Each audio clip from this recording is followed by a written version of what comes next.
विधानसभा नियमावली में नियम है, माननीय नेता कि नियम 56 में जब ग्राह्यता पर बात होती है तो जो नोटिस दिए होते हैं उन्हीं को बोलना चाहिए।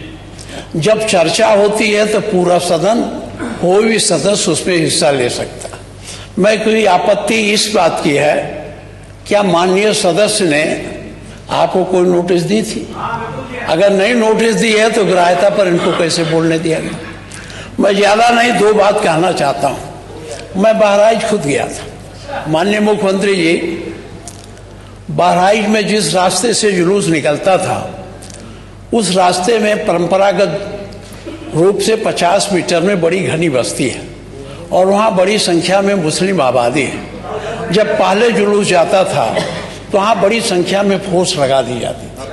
अब की बार कोई फोर्स लगाई नहीं गई और वहीं झगड़ा वितंडाबाज शुरू किया गया।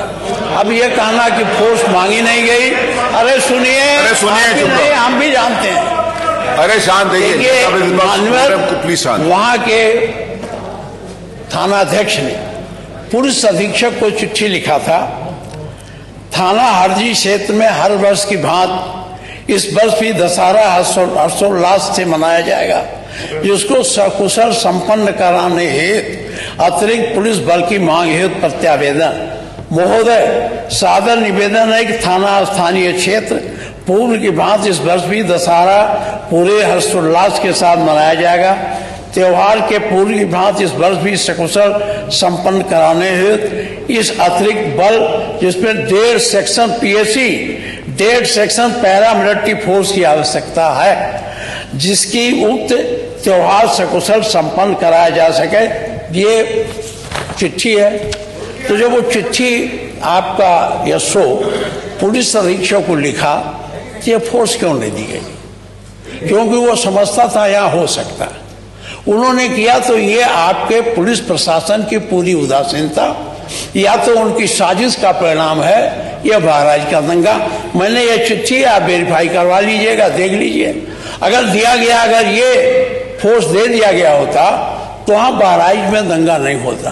बड़े पैमाने पर दुकानें जलाई गई, एक नौजवान गोली लगी मर गया। इसके साथ ही साथ वहां तो जो हुआ वहां से 25 किलोमीटर दूर जाकर वहां भी दुकानें फूंकी और जलाई गई। एक अनूप शुक्ला है, उनका पूरा वही जला दिया गया। अगर ये इस तरह की बात होती, अनूप शुक्ला का एक वो था, शोरूम था मोटरसाइकिल का, वो जलाया गया, उनके कागज जलाए गए। तो इसको, अरे भी आप रहे होंगे वहां, जानते होंगे, हम तो जानते नहीं, आप उसमें सम्मिलित रहे होंगे। तो जो उसमें सम्मिलित रहता वही नहीं जानता है, हम कहाँ जान पाते। तो इसलिए मैं एक बात ये मुझे कहना था, इसकी जांच आप जरूर करवाइए। क्या पुलिस अधीक्षक के स्तर पर ये अगर गलती हुई, जिसमें 50 तमाम लोग, 7 लोग जेल में हैं, कितने लोग भागे हैं, 10 बस भागे हैं, वो इस भय को भी दूर करिए। यहाँ एक बात और कहना चाहूँगा, मुख्यमंत्री जी, हमेशा चलेगा। जब एक्ट पास हो गया था तो एक्ट में सुप्रीम कोर्ट में जब पिटीशन गया तो चीफ जस्टिस ने सर्वे की बात कर दी, और आप जानते थे इस सर्वे से अनावश्यक विवाद पैदा होगा, तो सरकार को इसकी पुनरीक्षण याचिका दायर करनी चाहिए थी सुप्रीम कोर्ट में, जो नहीं हुई। अच्छा, ये जानते हुए कि सर्वे के बावजूद एक्ट के अनुसार उसका कोई रूप नहीं बदला जा सकता, मस्जिद को मंदिर नहीं बनाया जा सकता, मंदिर को मस्जिद नहीं बनाया जा सकता, ये उस एक्ट में प्रावधानित है। तो सर्वे का क्या मतलब है? सर्वे कराने का मतलब है सांप्रदायिक भावना को चोट पहुंचाना और जो हमारी समरसता है उसको बिगाड़ना। आज हम कहाँ खड़े हैं? जिस बुद्ध की धरा से दया और करुणा का संदेश गया हो, जिस उत्तर प्रदेश की धरा से वसुधैव कुटुंबकम का नारा निकला हो, आज वहीं अपने निवासियों के साथ क्या हो रहा, कितने भेदभाव हो रहे हैं, इसको कौन देखेगा? सनातन धर्म के पैरोकार लोग, सब लोग रोज इस बात को करते हैं, लेकिन आज ये क्यों हो रहा है? मैं आपसे निवेदन करता हूं कि मैं बहुत ज़्यादा हमारी घटनाओं पर बात हो गई, एक तो बहराइच की, दूसरी ये अब तो सुप्रीम कोर्ट ने प्रतिबंध लगा दिया, नहीं होगा, लेकिन इसकी उच्च स्तरीय जांच बहराइच की भी आपको करानी चाहिए।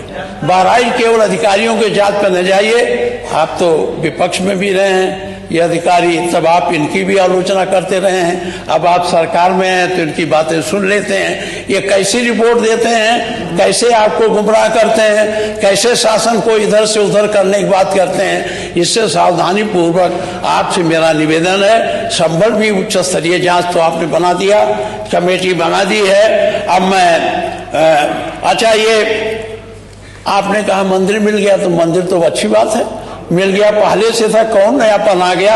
ये हुआ कि उस मंदिर का ताला खोल के आपने पुजारी बैठा दिया, पूजा हो, तो मंदिर का तो कोई विरोधी है नहीं। हर आदमी का, हमारे घर पर भी मंदिर है, हमारे घर के सामने बड़ा नहीं छोटा सा ही है, रोज उसमें जल चढ़ाया जाता है, हर हिंदू के घर पर होता है। जो कोई पुरातत्ववेत्ता ने खोद के तो निकाला नहीं है कि बड़ी प्राचीन मंदिर को निकाला, इसको लेकर इतना चल रहा है, मंदिर मिल गया, मंदिर मिल गया। अरे मंदिर था ही, मिला क्या?